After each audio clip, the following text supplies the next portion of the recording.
Hi, everybody, and welcome to our press briefing today. I'm Lisa Plagemeyer with the National Cybersecurity Alliance, and I'll be moderating this discussion. Over the past year, our team at the National Cybersecurity Alliance has been thinking about the progress we've made in boosting cybersecurity awareness and changing behavior for people across the country and how we can improve. Our 2022 OBehave report on cybersecurity attitudes and behaviors, which will be available to the general public for download from our site on the 29th, found that 78% of people agree that cybersecurity is a priority. We found other good news in our survey too, like that more people know about multi-factor authentication now than last year. And around 70% of respondents say they feel confident in identifying phishing attempts. But we also found specific areas where we can improve as an industry and as a digital society. Over 60% of people say they have no access to cybersecurity training. We found concise, actionable training has huge behavioral impacts, like motivating people to create stronger passwords or implementing MFA. This Cybersecurity Awareness Month, we want the public to know that while cybersecurity is critical, adopting many cybersecurity behaviors is easy. We think it's best for the cybersecurity community to cultivate a sense of empowerment, not fear. There also continues to be a critical need to grow the cybersecurity workforce. We have launched a mentorship platform, and we're touring historically Black colleges and universities to bring more people into the industry from all backgrounds. This October, please join us in working toward a culture of cybersecurity empowerment and advocacy. Now we'll move on to the question and answer portion. I'm going to let our guests, Jenny, Kate, Josh, Perry, and Darren, introduce themselves. Let's start with you, Josh. Hello, everyone. I'm happy to be here. My name is Josh Jaffe. I'm the Vice President of Cybersecurity for Dell Technologies. Kate. Hi, everybody. I'm Kate Charlet. I lead a global team of subject matter experts on privacy and cybersecurity for Google's public policy team. Perry. Hey there, I'm Perry Carpenter, and I'm the Chief Evangelist and Strategy Officer at KnowBe4. We are a security training company. Jenny? Hey, everybody. Jenny Brinkley, Director in Amazon Security. And my team runs all of our internal and external security awareness training and activities. Happy to be here. And Darren. Good morning, everybody. I'm Darren Shou, and I'm the Chief Technology Officer at NortonLifeLock. Thank you for being with us today. We're going to start with our first question. We'll go to Josh first and then move around the room. So first question is, how has the cybersecurity landscape changed at large in the last 3 to 5 years for consumers? And how have those changes contributed to how people perceive security concepts as a part of their daily lives? Yeah, I think that's a great question and a great place for us to start here. I mean, obviously, I think all of us know and have a sense over the course of the last several years how much things have changed. Certainly, they have changed a ton for us in the technology space, both as enterprises and those of us whose jobs are to protect large enterprises, but also for individuals and for consumers. I think we've seen a tremendous amount of diversification of the cybersecurity landscape. I think it's probably been true for most of the history of technology. Certainly is true in the last 5 or so years that sort of the pace of change and the complexity that creates in the technology space is certainly increasing, and I think increasing at an exponential rate. One of the things that we also see happening at the same time, if I sort of speak on behalf of the conversations that we have at Dell Technologies with our customers, we do something called the Global Data Protection Index, where we survey a lot of our large customers regularly, and we find that the responses we get also show that the amount of data is growing exponentially as well. So we regularly find, I think in our last survey, something like 10 times the amount of data was collected and retained by organizations as was true 5 years ago. And now that's incrementing up to multiple petabytes, I think something like 15 or so petabytes on average now for a lot of our enterprise customers. So that's a tremendous amount of change in terms of the amount of data in the data landscape that individuals and enterprises are custodians of and trying to protect. But it's also, I think, true that that sort of explosion of the attack surface, as we call it, but the amount of internet connected devices, whether IoT devices or enterprise devices or even personal devices, combined with the amount of data that those are generating and being stored, creates real new opportunities for attackers. And again, in the last 5 years, we've seen an explosion of ransomware and the business model around that, everything from sophisticated actors to even now, as we see ransomware as a service proliferating faster and extending opportunities to engage in cybercrime and cyber ransomware even to less technologically adept adversaries. In our own SecureWorks threat report, state of the threat report, we found that ransomware remains one of the top, usually the top threat for enterprises. Also increasingly though, threat for individuals, whether it's risk for individuals and their own computing environments and their own personal computing and data, or just the services they want to have access to and depend on. Things like we regularly see attacks on infrastructure of sometimes healthcare systems or critical infrastructure providers, or things that are necessary for individuals' daily services and needs. Those things also are regularly on the front lines. But if we sort of shift to where I think the focus of our conversation is going to be today, about how all those things impact culture, both culture of organizations and the way that individuals need to protect themselves, I think there's a couple of things that we increasingly find that we're talking with our customers about, and I'm talking with my own family and friends and relatives about, which is building a culture of resiliency in your enterprise, so recognizing that we are regularly going to be on the front lines and we need to know how to respond to attacks, but also building a culture of resiliency in your home, your own practices, the way that you manage your own security risks, the way you think about your own cyber hygiene, your own digital footprint.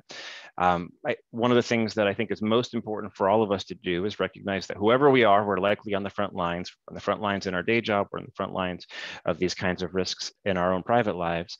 But as I think also was illustrated even in the report that you mentioned a moment ago, one of the things that we also need the opportunity to recognize is this doesn't necessarily need to make us afraid. This is the kind of thing which can empower us to take action and to be more proactive. So that means recognizing the right kinds of controls help make us safer, building good hygiene.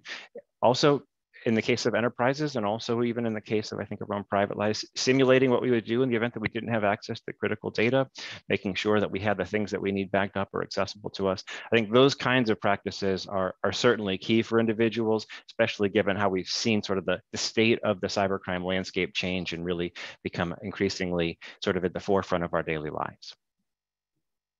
You know, Josh, if I might add 2 things to that, I totally agree. One that I saw specifically with consumers is that 65% have spent more time online than ever before. Not a surprise to us, exactly what you saw, Josh, compounded by work from home, remote learning, and everything else being online. I'll admit to using Instacart a lot during the pandemic. The second thing is related to the pandemic. In the last 2 to 3 years, consumers were hit with so many different events. Right? How do we get vaccination information? How do we get information about staying safe? How do we dealing with so many things that are happening around the globe?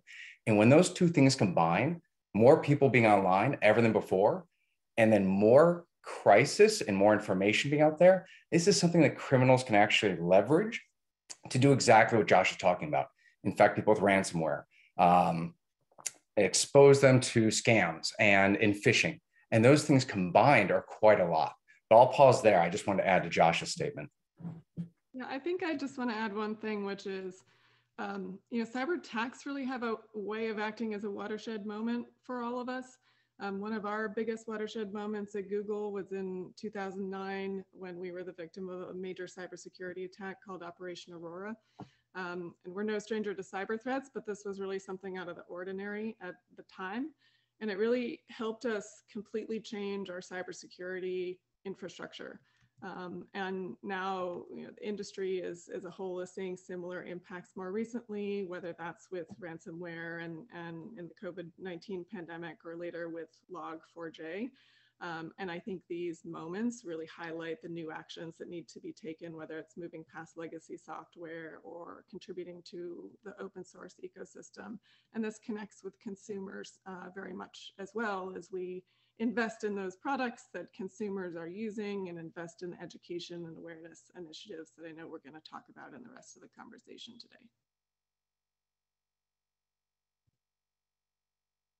Anyone else want to add anything? Yeah, Why don't we move I guess on just to, oh, go ahead, Perry. Yeah, I was going to say, just a point of optimism in the middle of all the darkness of the past few years is that for several years, I think the security industry and even organizations in general have been trying to say this thing that we call cyber hygiene, you know, doing the right thing, understanding the things that you need to do at certain times. We've been trying to say you need to take that home. We need you to adopt these behaviors at home, because we know when you understand your home environment better, you will naturally start to appreciate the things that you should do in the work environment better. And one of the decent side benefits, if I can say it that way, of having a pandemic and everybody from home is that it has forced that issue a little bit, because when we think about the corporate versus consumer divide on cyber hygiene, that's really a false dichotomy. It's not really one or the other. It is behavior. That person carries behaviors with them in whatever their environment that they're in. And so as people have figured out that, you know, how to work from home and how to do that more securely, and what you know, how to set up their environment right, how to deal with the way that they're dealing with data in their home environment, that will naturally carry back into the way that they do things in the office environment. And so I do think that when we look at trends over the past few years, there are some things for good that have changed in the way that many people are going to now be approaching cybersecurity from this point forward. Jenny, how would you describe the current state of cybersecurity awareness among consumers? Well, I just got to give a shout out to Perry on the optimistic point of view, because I definitely feel the same way.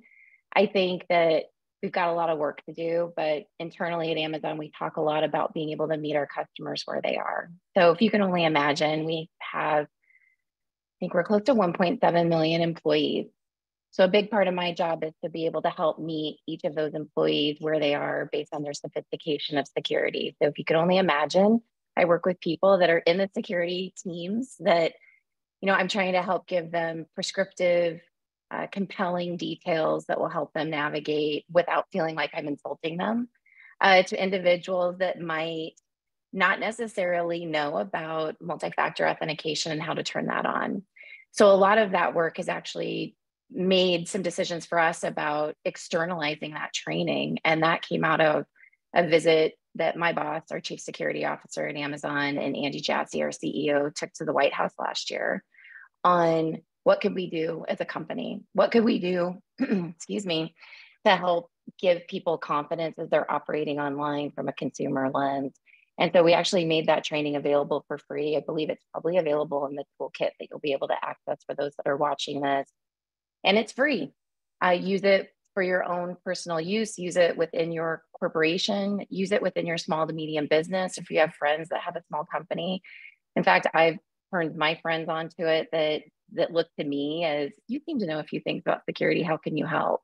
And so really being mindful of being prescriptive, but also being optimistic in a world that is terrifying right now, is one of the biggest elements of what we try to accomplish and do through some of these programs. I think the other things that are really evolving and changing is thinking about being more inclusive in how we provide the right materials and the right type of content that can help people navigate depending on where they are in their knowledge base. So I never make presumptions on what people know. I never try to insult someone's intelligence if they're much more sophisticated than they think they are. And that also means that I need to bring a really inclusive type of team together that can help solve for these types of challenges. So thinking about people with different backgrounds and perspectives, the people that I work with, for instance, on our team, I have some people with music degrees where people look at me and are like, why would you hire somebody with a music degree? And a lot of that is natural curiosity on how things work and how to produce something that connects a lot of different pieces and parts together. So there's a lot of different ways of how you can build educational materials that can move and generate individuals take the right action with bringing them along on the journey. I'll just plus one on Jenny's comment there. I think the diversity of where we look for talent is so important. Some of the best cyber practitioners on my teams historically have had music degrees, legal degrees, degrees in literature, the arts, but they were learners, they were lifelong learners, they were curious. And I think also the importance of also recognizing that those that not only we try to bring into the workforce come from a range of diverse backgrounds is critically important. We need to be able to find talent and around the world and across the diverse landscape of places where people want to enter this thriving career field, but also the diversity of the people in the consumer space that are going to use our technology every day and the expectations that they have of how they use that technology, something that we need to be aware of as well. So I love the point and I completely agree.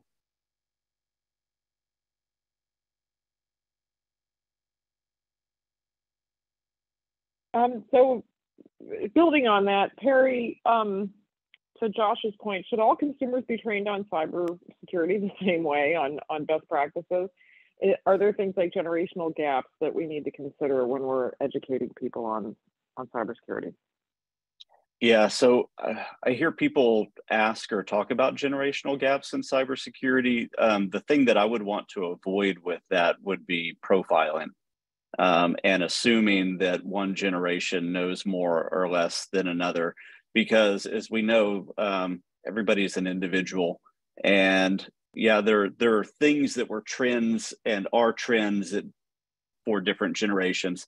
But some of the things that I have heard is, oh, hey, older people don't do well at this, and younger people do well at this, or younger people just disregard privacy, or I hear all these things that when you look at all the statements that people have made about what generations do understand or do value, and you set all those together, they're all in conflict with one another.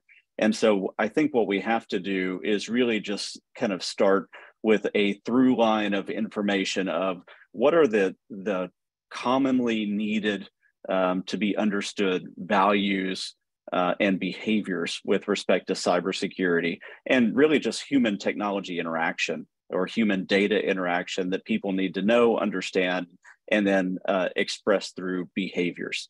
So once we know those, then we can figure out how we implement those in different ways. So some of that could be through awareness campaigns, through all the different organizations out there, or businesses out there. Some of that could also be figuring out what the gaps are that could be filled through a technology intervention, technology that just helps somebody act the way that we need them to act and encourages that in the right way.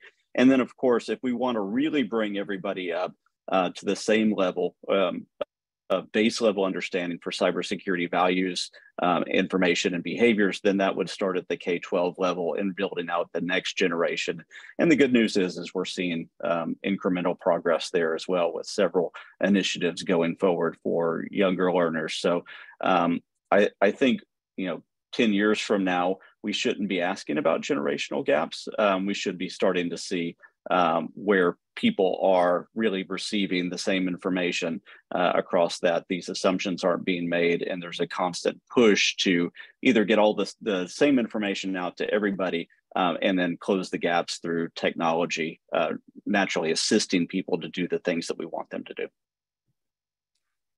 Lisa, if I could just jump in and add to what Perry was saying, but maybe take a different lens on it. I think in the short term, it is beneficial to understand how different generations are going online, right? So our data suggests that people over 76 years old prefer emails for communication. So what I would do is I'd sit there and say, let's be aware of phishing scams and maybe focus on phishing education for that group. Whereas baby boomers had a 469% increase in use of convenience apps like telehealth and things like that. And what I'd want to tell that group is let's be very careful about how we're sharing sensitive information online, especially PII. And then for the last two groups, like Gen X, you've got 74% that are on social media, making up a huge cohort of the users for that. And that one, it's similar to the previous generation, limit oversharing, but I also want to talk more about privacy and how they're controlling their privacy settings. Whereas for millennials, and this surprised me, they actually prefer online banking more than any other generation. And many of those are using it to seek different promotions and better rates and better management of their debt. And so how can we encourage them to really focus on using strong, unique passwords and MFA? So I think that could be a start for addressing these generational gaps. Yeah, and I really like the way Perry laid out that kind of 10-year goal of a common baseline. And I think aspiring to have that baseline be very high. And to Darren's point, a lot of that is around education, being age appropriate, being very dynamic for the audiences that we're trying to reach. So, you know, we're teaching kids right now how to use the internet responsibly, kind of make online safety education very easily accessible. We've got an initiative called Be Internet Awesome, and we build in security elements to that. And then earlier this year, we expanded these kind of efforts through the Khan Academy, which really reaches a great audience in a very dynamic way through the Khan Academy's platform and their global community, so we can widen our scope in keeping everyone safer online. So that's one of the things I'm excited about this October is we'll be announcing some of the exciting progress we've made in our partnership with Khan Academy. And I think it's these kinds of partnerships and interactions across boundaries, across public and private and think tanks and educational associations that are really going to help us advance and get to that baseline that Perry was talking about. Some exciting news there. Darren, who should be responsible for advancing awareness and education initiatives? Is it the private sector? Is it the public sector? Is it education systems, as we talked about, or how should it be done?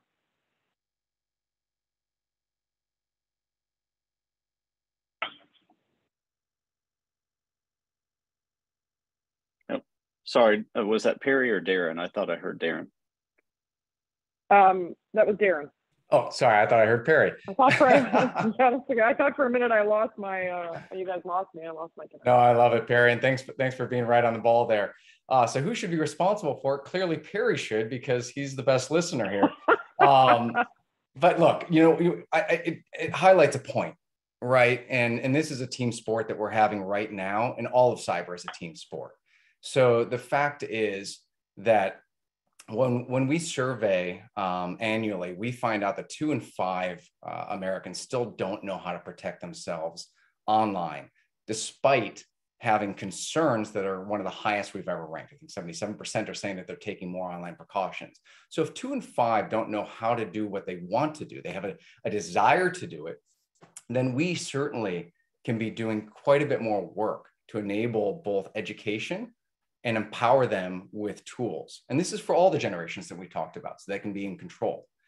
And so what I'm thinking about there is, because we're so wonderfully diverse, as we just talked about in the last question, we need to meet the consumer more where they are. So let me just kind of dig into that a bit more. When I talked about social media, what I didn't get to say last time is that it's also about tackling misinformation and disinformation. I want to make sure that entire generation that's on social media isn't thinking, oh, well, is this a problem where I'm worried about getting a bad file? Or is that something that I don't have to worry about on social media? Well, what about, can you trust the information you're getting? Can you trust that you're actually talking to a person? So this trust used to be focused on files, and it was on networks, and now it's on all sorts of things. Or for example, when you talk about like Generation Alpha and how much gaming they're doing, one of the non-obvious things that we've seen when we talk to our gamers and our gaming community is just how much they can be exposed to cyberbullying. And so with my own young daughter going online and playing online games more, I'm very cognizant of a parent that I need to talk to her about that specifically. What do you do when you have bullying in the real world? What do you do with bullying in cyber, and how are they different? How can I arm her, you know, and get that shields up for a kid that makes sense? And we do the same thing with her Girl Scout troop too. It's, you know, how can you answer these things or ignore them and still be part of the social group? And then for maybe a different group, I got surprised last year when we saw that for older adults, romance scams were one of the most prevalent threats that I need to educate them about. And so some of our members of our team have been going out to various groups and meeting with them where they are and talking about that the average loss is $2,000, that group as a cohort has lost over 139 million in romance scams compared to like 69 million in lottery scams, just to kind of give it a ballpark of where it is. And as you mentioned in the last part of the question, how should it be done? Well, what I'm trying to say is we need to think about each person and each group and see how we can focus on protecting them as individuals, and starting with understanding what their psychological vulnerabilities are and really how they're using the technology. And then, kind of to Perry's point, whether it's this year, next year, whatever the next threat vector is, if we're focusing on starting there with the education and tools, I think we'll be well prepared to arm them up. Yeah, if you don't mind, I'll tag on to that. Please, I think whenever we start to think about big problems like this, big hairy problems of dealing with, the cybersecurity behaviors that we need to have adopted, we do tend to ask questions in either or types of ways and say, who is responsible for this? Is it this group or is it this group? And I think what we need to start to really train ourselves to do better is to say, what is the specific nuance and responsibility that each individual group has? Because there's always going to be a different flavor of the way that people interact with cybersecurity or technology or data or whatever moniker you want to put on that in each of those environments or in each of those contexts. And if we leave it to one or the other to do that, then we're leaving a big gaping hole somewhere else, and we have a false sense of security, and we just set ourselves up for another generation of pain. And so that's where I think we really need to start to retrain ourselves to say, what is the full spectrum of response that we need to have as we're starting to train up this new generation, and to start to really set whatever the least common denominator for cybersecurity hygiene is going forward. It has to be an and, right? You can't have the tyranny of or. It has to be an and. And I love that. I love that answer, Perry. And I think, just to put a fine point on it, wherever these resources are being created, private sector, public sector, our partnerships with your group, Lisa, I really like to see them be shared very openly and very freely.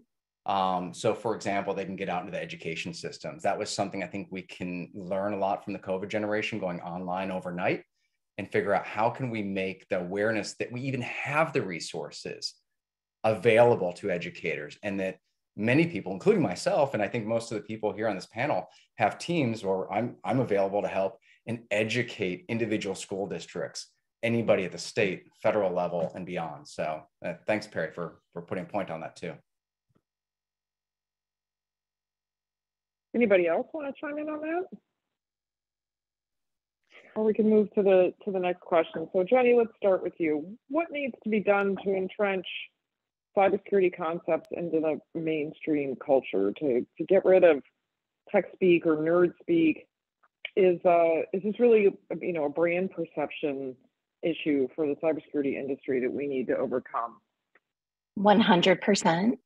I think that Darren and Perry also talked about this so well in some of their recommendations. It's interesting. So I completely fell into a career in security. I actually ended up co-founding a cybersecurity startup, as you do, with no background in it. I actually had a really good friend who had experienced a security event, and serendipitously had been talking to a colleague who was thinking about launching a company, and it was really focused on data loss prevention. And when I started to dig in and really understand the ecosystem and what was there, so much of it was around this fear, uncertainty, and doubt motivator. You do this, or this horrible thing is going to happen to you. And I think we need to really start evolving the way then that we were thinking about, how do you communicate about security? So we would do things like, nobody in hoodies with binary code running behind them. Let's not make it scary. Let's figure out ways that we can kind of unpack how a lot of us have been trained over the years on how security should be leveraged and used. So coming into Amazon, if you can only think about the size and the scope of what we're trying to accomplish and do, and the different types of individuals that we meet on a daily basis, and especially with our consumer base, is how do you create something that is really interesting and again, kind of meeting people where they are. And that's a big theme of how we operate when we're building our programs. And so one of the very first things that has been such an incredible, well, not very first thing, but something we did for the very first time was actually create a public service announcement. And when I was talking with the different teams internally at Amazon, we ended up working with team members in Prime Video, Lisa, we worked with your organization and tapped into a lot of your knowledge base on how to help meet customers and consumers where they are. And I drew in a lot of the different leaders inside of Amazon Security to create this public service announcement. And as we were thinking about it, like, why not go bigger? So we actually tapped action stars Michael B. Jordan and Tessa Thompson. I still can't believe that this actually came to be, to develop this program called Protect Connect. And it's actually another online resource that anyone can go and use and be able to tap into to really get a sense of how do I stay safe and do it in a really fun, compelling way. It meets a lot of different people where they are in terms of their sophistication and understanding around how to stay safe. And then we also created some additional kind of vignettes where you could become your own internet bodyguard and have an internet genie. And, you know, again, meeting people where they are in terms of being really hyper inclusive and having representation, because I think that matters so much with the types of trainings and the things that we're trying to build. I think the other big thing and what was so important about the Protect Connect campaign and the work that we're doing, if you went to Amazon.com, you could access that content. We've actually been investing really heavily in a lot of our owned media channels as well. So if you're looking at different campaigns and again, trying to meet people where they are online, trying to get this type of content out there in a relevant way that is actionable, interesting, and makes you feel that you can really take action is some of the biggest things that we really care about. I think also too, and I just want to call out, you know, the idea around doing a public service announcement. Some people looked at me internally like, you're going to do what on around security? Do we need to do that? And as we started having more conversations, really realizing our own Amazonians were using this to help educate their family and friends, especially with, you know, going back into school and working in both hybrid environments and helping with some of their family members that might be aging in home, because that is such a vulnerable population. And how do you help them and giving them these assets that they can stay safe and how they navigate. And also just getting some better perspective about things like personal agency and the type of controls that you can put in place to operate and how much ownership you really do have, especially when things sound too good to be true. And how do you kind of think through the different types of programs and I should say, when I say a program, the types of elements that you can put in your daily life and things that you can just take those simple steps out of your day to stay aware. But it's not just a 1 month activity, but something that you can do continually throughout the year, if that helps. I love Yeah, that was that Jenny was talking about. And I think the question, right, even that term nerd speak, right, that's an example of how to reach people and reach all of us in thinking about how do we eliminate the nerd speak. And, you know, DHS and Jen Easterly have done a lot of work to do that and have talked about this question of nerd speak, you know, whether it's using a 70s rock band to help advance the message on multi-factor authentication or giving a social media toolkit to folks who can help them raise awareness. And I love kind of Jenny's points around meeting people where they are, being actionable, being interesting. I think the only thing I'd add to that is expanding and meeting more people, like more people outside of the traditional audiences that might get exposed to these kinds of messages. So I think like the thing that I'm kind of the most excited about this year, even just from a kind of a personal level, was our consumer focused campaigns where we partnered with influencers like international drag superstar Trixie Mattel or beauty influencer Bretman Rock. And the power of those networks and the folks that they reach being put towards helping make security more relatable and mainstream. I think all of those kind of pieces can add up to this goal, Lisa, embedded in your question of trying to entrench cybersecurity concepts more into the broad culture. Yeah, I love that. And I was just going to add one quick piece. I love that you did something with Trixie Mattel. Like things like that, blowing up the perspective of how people should actually think about the types of individuals that should be talking about security. So, you know, it's one of those things to both humanize, but then also to see that representation matters so much for a population that might not necessarily see someone like Trixie being able to talk about security in a way that they feel connected to. And they see that, okay, if they're prioritizing this, if they're thinking about how they apply this to their daily life, I love that. Anyway, I just had to share that, Kate.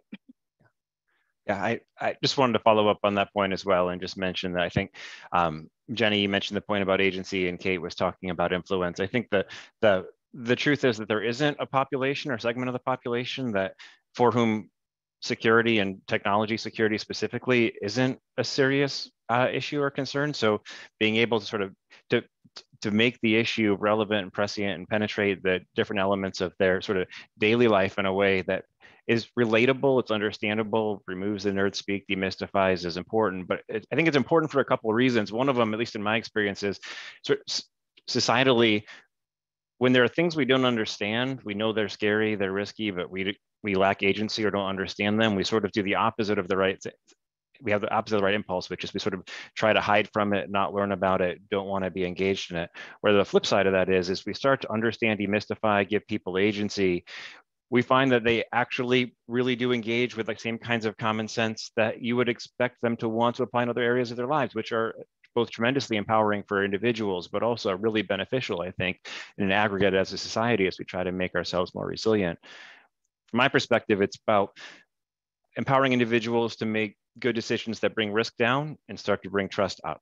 And we sort of apply those principles regularly in our lives and every other walk of life as we're deciding what sort of vehicle to put our children in to go to school, or how we make transportation decisions, or where we look for education, or the way that we engage in just about any aspect of our lives. Trust is important. And I think as we start to empower people with more agency to understand more about the kinds of risk they face, they start to make much more thoughtful and trustful decisions about where they choose to spend their time online and how they engage. If I also maybe sort of mirror channel Perry for a minute and include a sort of another bright note, I think one of the things that's been most encouraging to me is I'm finding that the way that we're sort of up-leveling cybersecurity awareness in the enterprise is also having a commensurate effect with those same people go home and they use those same principles in their private lives, right? So as we teach people to be more thoughtful about potential risk for phishing, to be more careful about their passwords and who they share them with, more skeptical about where they go for information online, but also then start to think about, you know, the way that those same sort of instinct that you would have at the enterprise that might reduce the risk for phishing also impact how likelihood someone is to fall victim to a romance scam, Darren, or to a lottery scam, or phishing in general. So raising that level of security awareness and making it accessible, I think, hugely important. And that's why things like Security Awareness Month, which we're about to kick off, I think, are so relevant culturally for us more now than ever. I was going to have one quick point, if you don't mind.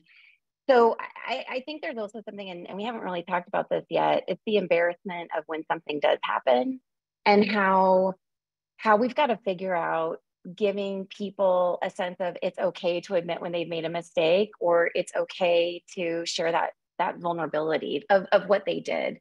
And that is something that I know we are really trying to think about and give people that confidence to come forward of saying, like, I clicked on that thing and I did this, and then this happened. And then how do you give them those resources of taking more ownership and feeling that they're not going to be judged? Because that is not a fun place to be when you're feeling like you've let somebody down. So how do you give them those types of elements? Anyway, Darren, so sorry, but I wanted to. No, actually, I'm going to build on what you said there, because I see a lot of questions in the forum about this. And it's how do we do this? How do we convince either my organization, or how do I convince a school district to do this? And then someone just came back in and talked about this comment on real world examples. How can we take something that could be potentially embarrassing and turn that into a coachable, a learning moment? And I love that, right? And we can change the names to protect the innocent here, but it makes a lot of sense. I used a lot of statistics in my earlier answers, and I like having those in my back pocket, whether I'm talking to a school administrator or a state official. So I think going armed with those is maybe table stakes. Then you want to be able to do what this entire group does so well, which is relate stories that we've heard personally or that we have access to because of our positions in the industry. And maybe we need to do more of that. that is make these real world examples of how did you get there, right? It's one thing if I'm watching like Monday Night Football and I'm like, oh, I see the score. Well, how did they get to the score? You need to tell the story of the game and how it progressed so we can understand how did they get into that position? What did they do to respond to that situation? And how can we then use that as a teaching moment? My wife works in healthcare. And so they do that every Friday. They get together and talk about things they've learned from their cases. That's something I wish we can bring back into our industry better. If we can have both the hard numbers, we can have the good stories, those combined, I think, can then help anybody, whether you're a community activist, a teacher, a politician, anybody, go and have these conversations, say, here's why we need to invest time and energy into this. And then we can go to places like CISA and get those kits that help us walk through exactly that. Because I think we have those, Jennifer and Lisa, and I think maybe we can post it up in the Q&A, but I want to answer some of those questions that I saw. Thanks. Yeah, I love both what Jenny and Kate and everybody else were just talking about too, because what we're talking about here is using a lot of tool sets that marketers have been using for a long time of let's go get in front of where the people are rather than expecting them to come to us. So put marketing messages, put PSAs out there in the things that they're already engaged in so that they're going to see that information, be presented with it in the most fun, friendly way, approachable way possible, remove shame and inject empowerment wherever possible, and then bring those critical stories to bear. And one of the great things that Lisa and the NCA has also is this series called Mom Don't Click That, which is a lot of these stories that people can go just hear and hear real conversations about some of the struggles that people have had. So some of those stories are there, and everybody that's been really living on Earth for a while has some kind of cybersecurity or data related story. And in all those stories are all the critical elements that make a story great and memorable. They have emotion, they've got heroes, they've got villains, they've got everything else that makes stories resonate with us. And so I would wholeheartedly agree with all of that. Yeah, Perry, we had a lot of fun making those, and it's interesting because that demographic of older, folks, people that are aging, that aren't digital natives, they are the least likely to be affected by, I think, the shame factor around these things. They're happy to tell their stories. They want people to learn from mistakes they've made. They're, we all get to a certain age where we care less and less about what people think about us. And so I think there's less of a shame factor for that demographic. So Kate, starting with you, how do we as a cybersecurity industry go about making just that fundamental hygiene that we've all talked about reflexive for the average person, where it's just something you do on reflex? It's not anything you're thinking about anymore because it's just your natural behavior. Yeah, it's a great question. And I think there are a lot of ways we can go about that, ways we can go about making it easy for the average person. I think it starts with building products that are secure by default. And this is a huge, priority for us. The security has to be built in and not just bolted on, right? And, I think we think about this in the context of focusing on the fundamentals and really embedding security controls, whether that's multi-factor authentication into products by default. I think it's about prioritizing secure software development practices, prioritizing zero trust architecture. And it's really better when you are thinking and getting to a point where it's not just about security software, but secure software. And I think we've got a lot of work ahead of all of us as a community, whether that's in open source software or other areas. I think, to your point about it being more reflexive, right? That everyday cybersecurity should be as easy to grasp and implement as physical security is. So in the same way, you wouldn't just share your debit card PIN, right, with a stranger or leave your car unlocked. You should be thinking about how to spot a malicious website or make password hygiene easier. And we have a lot of ways that we try to do that and make that easier, whether that's our password manager or kind of step-by-step security checkup to help people go through all of their settings, or alerts as folks are browsing the web to keep them safe from malicious websites. But it all takes a lot of work. To the question about partnering with governments and private sector and academia, I think it's a real commitment that we all have to make to do those partnerships and drive up the baseline level of security across the ecosystem. +1 to everything Kate said. Security starts really at the beginning. And we have the same mentality of when we're working with service teams as they're building product, to our frontline customer service agents, that when you call in asking where your package is, or if something's gone awry with an order, so much of what we try to do is really empowering and thinking through the security kind of life cycle, and not be this bolt-on moment or an afterthought. But that also means, how do you kind of do this balancing act of how does security not become friction to innovation, and how to really think about it also as empowering people to take the right steps as before they write a line of code, to getting in a delivery vehicle to get that package to your door. So how do you think about it from all these different levels and angles?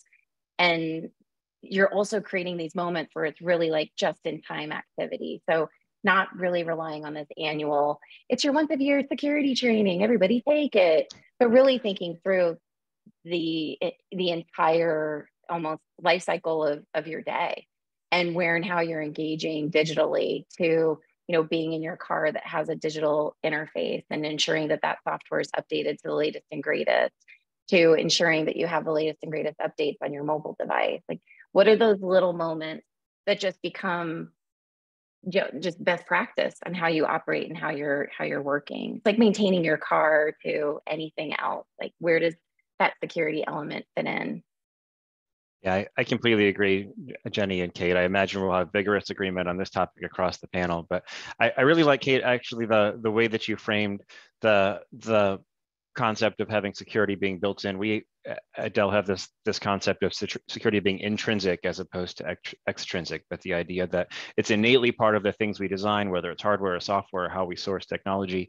And I think that's critically important, not just as we think about how we build good, secure stuff, but the way that we encourage customers to start to build a relationship of trust with technology, and that sort of extends across technology providers. But we have this view, I'm sure it's shared, that technology is an incredible force for human progress, and I think certainly we've seen that to be true over the course of the last several years, especially our ability to keep our businesses running and our lives thriving, and education of our children up and running, and deliver healthcare, and all of the things that are so regularly technology dependent now. We see how those are intrinsically part of all of our lives. But to be able to do that, and do that well, and to see the sort of the continued progression of technology touching more and more aspects of our lives, building a relationship, a foundation with not just with consumers, but the way that we build solutions across enterprises, relies on us having security as an intrinsic part of what we develop and what we build.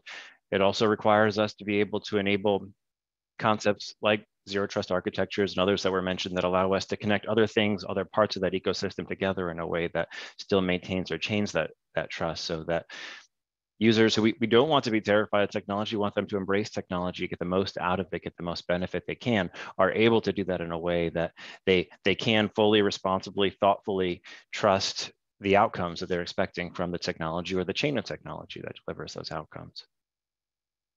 Really If I might just add one thing that, I know Jenny was just answering the question online. Thanks, Jenny. One of the audience members made a great point. They're talking about, and I'll have to remember it now, you have life jackets, you have flares, they're easily recognizable. And it got me thinking a little bit about it. I was shopping for life jackets a while back, and they're so clearly labeled for the consumer, for the average person to sit there and go, hey, okay, how do I choose this? There's a whole row of them. Well, they clearly say on it, if you're this weight, this is for you. If you're going, in a lake, this is for you, versus if you're going around the world, this is for you. I love how simple we make many consumer goods, especially even those related to safety, something that any one of us can look at. And we do it every day in the grocery aisle. We pick up a piece of food, we look at the box, and we see this nutrition label, and we can make choices. It's that information is being made. My point is, so many other things in our lives have gotten to the point in maturity that they represent what they have, and they try to help anybody make a decision about what fits for them. And I think there's a lot of lessons there. And so how would this relate to us? Well, for IoT devices, smart home devices, maybe they should tell us if they have a microphone or if they're video recording us. Maybe they can have a nutritional label about what they're recording. That way I can choose if it goes in my daughter's playroom. All of these types of lessons, I think we're going to be hopefully adopting in the right ways for our industry going forward. I think everybody on this call, of course, is on the advanced spectrum in terms of, cybersecurity capabilities. And I think totally agree, Kate. I thought you were going to say coffee making, but I'm really bad at that. Coffee making. I think for our community, how do we think about raising the security bar for everybody? How can we all democratize access to advanced security tools? So we think about this in the context of access to zero trust or denial of service protections or software supply chain, or even kind of the investments we're making in future technologies like advanced cryptography and quantum computing. So I think it's also kind of really an important part of all of this conversation is the participants organization, how we're helping to develop advanced capabilities, but not only, but make them easy and provide access to a much wider spectrum of consumers and enterprises. Yeah, I think one of the critical things for us to remember as we're thinking about questions like this is that anytime we're dealing with people and decisions that people make, we're dealing with human nature, and people don't like to do anything extra. If there is optional extra, most people don't like to engage in that. So a lot of the tools that we have today will walk people through best practices for securing their device or something, but it is an intentional different mode of work that somebody has to decide optionally to get into for a while. And one of the things that is great is we have been talking about secure by design, secure by default. And if we can get it to where the secure choice is the easiest choice, the path of least resistance to take, then we're working with human nature, and then we're going to start to move people towards more secure behavior by default as well.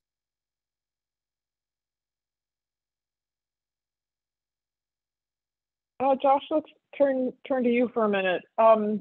What are organizations doing to train not just your own employees, but your customers and more broadly the general public at large?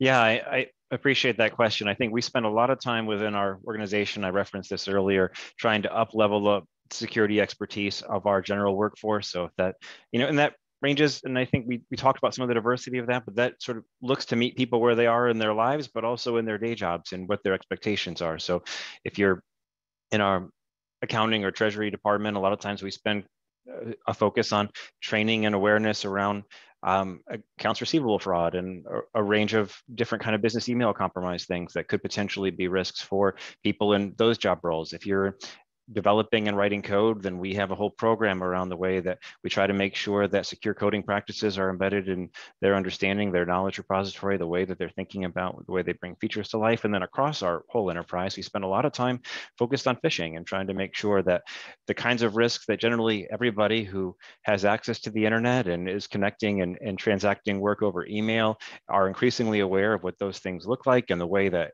it's possible for us to be better stewards of the technology we have, be more risk aware, and make better choices. So we do things like that. And then I mentioned also, in addition to that, sort of we spend a lot of focus trying to make sure there's components of what we teach and learn that people can bring home in their own daily lives. And some of that happens sort of accidentally or through osmosis. They take the same good hygiene and practices they learned at work and they bring that home and apply it in their own private lives, but we also have purposefully made a component of all of the things we do for Security Awareness Month, having a component of them which is directly applicable or actually targeted at home life, not necessarily only at work life. So we spend a lot of time trying to make sure that there are tips and toolkits and things that people can bring home that help them engage with the different kinds of cyber risks they may see in their own lives. So the importance of good hygiene on your home PC, resources around cyberbullying, things like that, that allow them to also engage with their own family and their own community about some of the risks that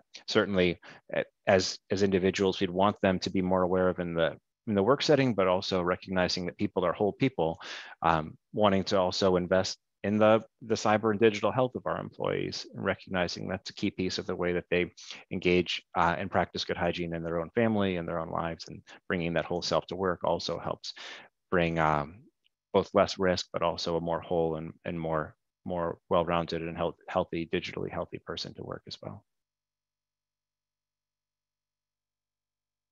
So we're gonna do a lightning round here before we move to audience questions.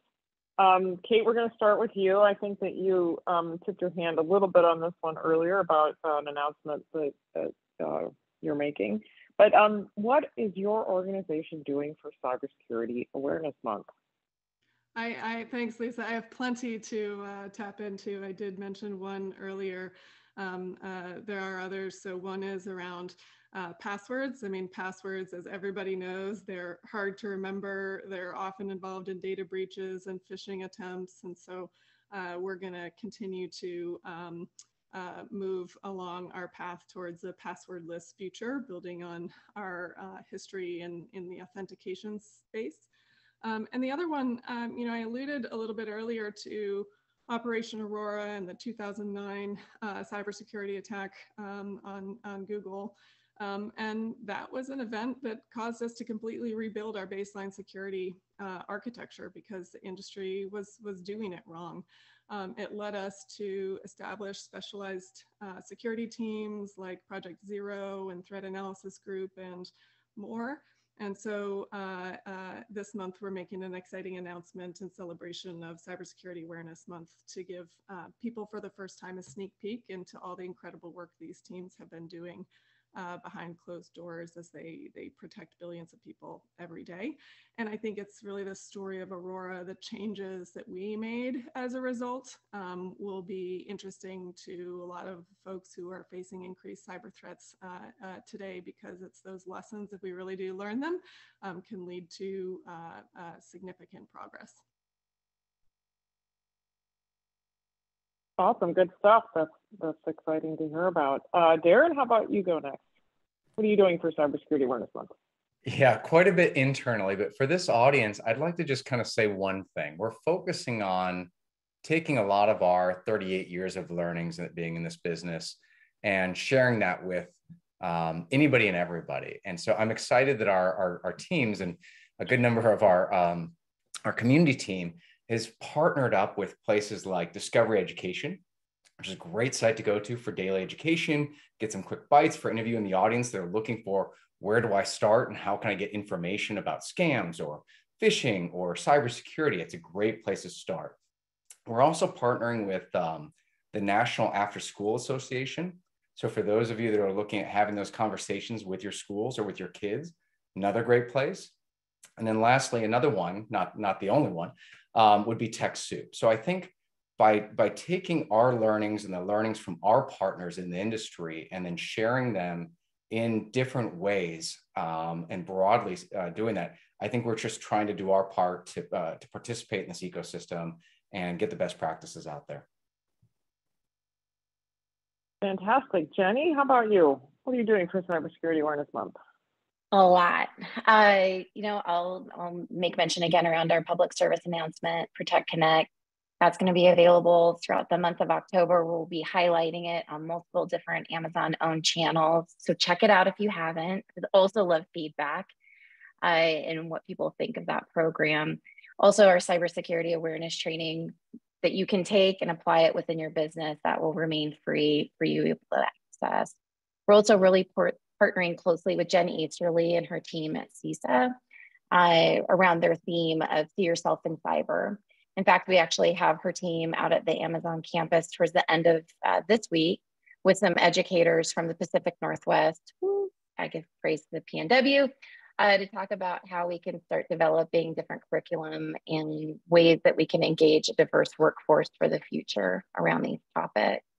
And then lastly, and this is the one I'm most excited about of what we're doing internally, we're actually holding different workshops and continuing education programs for all Amazonians on how to think about security within their daily lives, and also making recommendations on how to think about getting into cybersecurity careers. You know, thinking about the evolution of the workforce that's needed there. These are jobs that will offer multi-generational wealth opportunities, confidence in different ways of how you can get into this career field. So that's going to be a big focus for us this month and continuing moving forward. Fantastic. Josh, what are y'all doing for Cybersecurity Awareness Month? Yeah, so I love the a lot is the answer to your question, but I love the idea of a lightning round because it makes me go fast and choose just a couple of things to talk about. One, I really, you know, we spend a lot of time with our customers, especially though, and external partners, suppliers, people who are really concerned about the kind of risks facing them. We talked a little bit about the rise of concerns like ransomware. We spend a lot of time trying to work with customers, partners, and anyone who's interested understand how to build a more secure but also resilient enterprise, how to make your organization better able to recover from attack, not just prevent attacks from happening in the first place. But also I love Perry's comment about human nature. And I think that's something that's really important for us as we think about how we want to train and effectively transmit knowledge to individuals. We at Dell are a pretty competitive culture, and as a result, we've sort of created a pattern or a history over Security Awareness Months of competing business by business and function by function with each other to perform the best in a series of competitions we have through the month of October. So we took inspiration from one of the great competitive world sporting events, the World Cup, over several years ago, and now have over the course of years had essentially a virtual competition through the month of October where we have a virtual World Cup, and we track progress in different investments and trainings that different teams take, trying to up-level their understanding of whatever the secure issue or topic is that year, and then promote a culture of security within their organization. So we will continue that theme this year with a focus on continuing to use that sort of component of human nature, the desire to be competitive and to excel, to try to further the learning within our organization and make ourselves not only a more secure enterprise, but a more secure and trusted supplier and partner for our customers, consumers, and partners. That's great. That sounds like a lot of fun. Perry, for companies in your industry, this is a very busy month for you. What are you doing for Cybersecurity Awareness Month? Yeah, and I'll keep it super short so we can take questions as well. So, of course, one of the things we do is give away free resources. And so we do have an Awareness Month guide, a weekly planner, a whole bunch of resources that go with those things so that people can either augment what they already have, or if they're not really in a place where they can afford to bring solutions in, they can start to just bring those in and very quickly get up and running. So we've got that. We also have a whole bunch of people that go out and support organizations through free speaking events. And our team of analysts or advocates and evangelists are like speaking, basically every hour on the hour, just about any hour that you pick through the month of October. So they're very busy. We're also doing work with the World Economic Forum. We just published an article there about the importance of culture, because ultimately what we're trying to do is say, Cybersecurity Awareness Month is a great way for everybody that already values this to raise their hand and say, everybody needs to be paying attention to this. So what the most important step that you make in Cybersecurity Awareness Month is to figure out what you're going to do November 1st and beyond. And so that's the conversation that I really want to perpetuate throughout October, is to say, all right, this is great. We're all learning a lot. We have the awareness that we need right now. What do we do next month, and the month after that, and the month after that? So with that, I'll go ahead and yield the floor. That's right. It is not an event in that sense. I'm going to turn it over now to my colleague, Jennifer Cook, who has been watching the chat and the Q&A, and we're going to transition to taking some of your questions. Jen? Great, thank you, Lisa. Yes, we have about 10 minutes for Q&A. So if you have any questions, please feel free to put those in the Q&A box. I'll start with, we've been getting a few questions about password managers. So maybe the group can talk a bit about password managers and kind of how to get past the mentality that you're putting all your eggs in one basket when using a password manager and recommending them for an organization or the general public.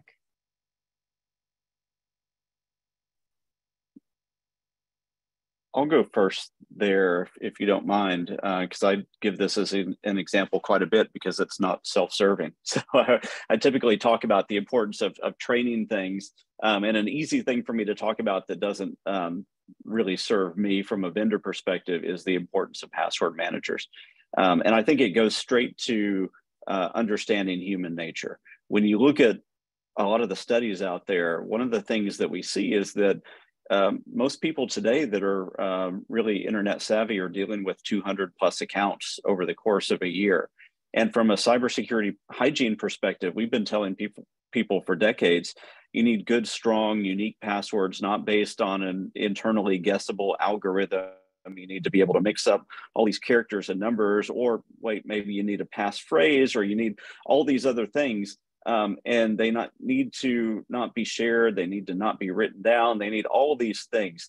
And how many humans can remember 200 good, strong, unique passwords that hit all of those criteria?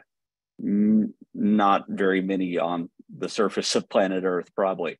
But people can maybe remember 5 to 10 good, strong, unique passwords that match any criteria. And then if you add phishing resistant MFA on top of that, it becomes even stronger. So that's where a password manager comes in. It is a tool that, let's say you have some accounts that you're never going to be comfortable with those being in a password manager for some reason. Great. That's one of the 5 to 10 that you can make somebody remember. You can hold them accountable in some ways, and you can add additional protections on top of that.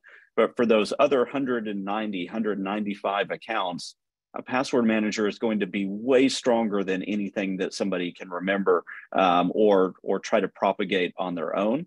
And there are tons of ways that you can start to mitigate any of the perceived or real risks around password managers.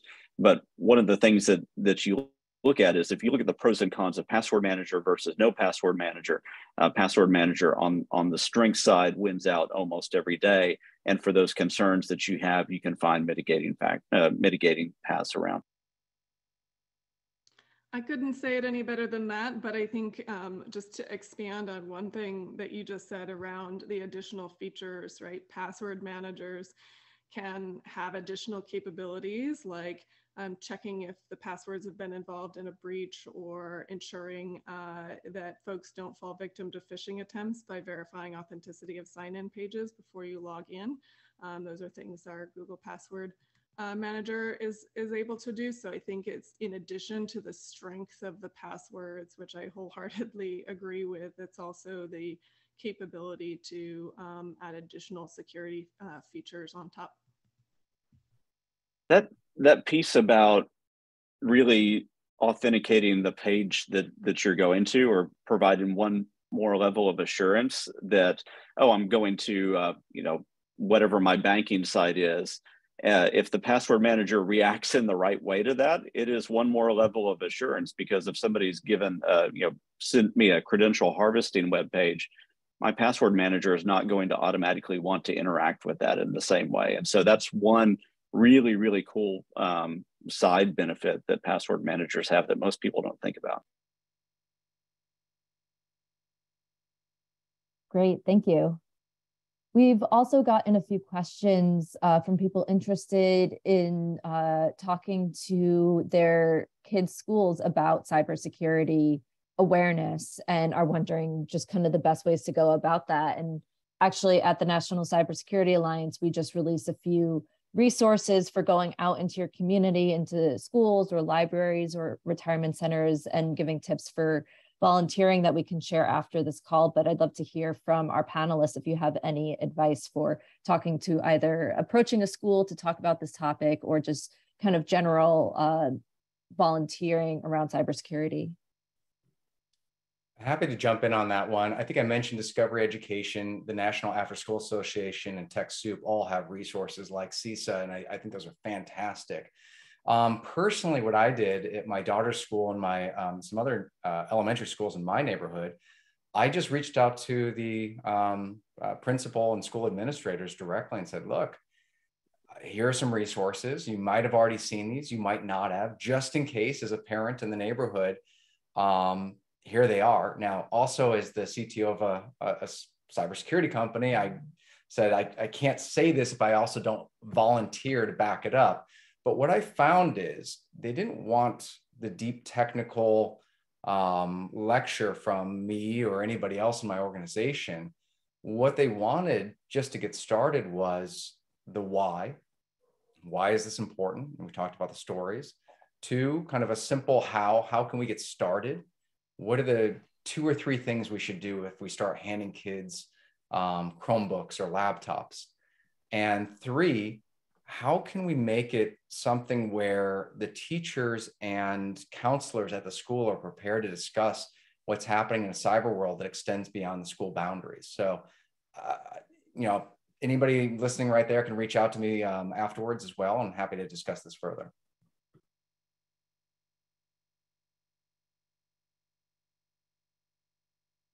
Great, thank you.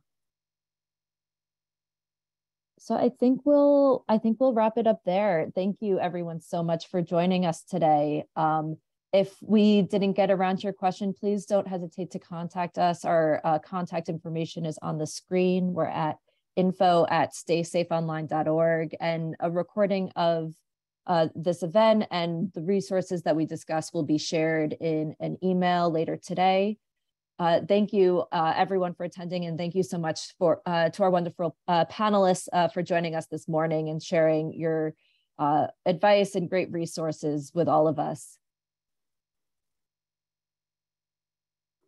Thanks, really appreciate it. If I know I was going to be answering the last question, I would have made it more snazzy as an end. But thanks for the audience. Great questions out there. Yeah, awesome questions, and just also people taking the time. I mean, really, just really appreciate it. Thank you all, and have a great Cybersecurity Awareness Month. Yeah. Well, thank you. Great, thank you.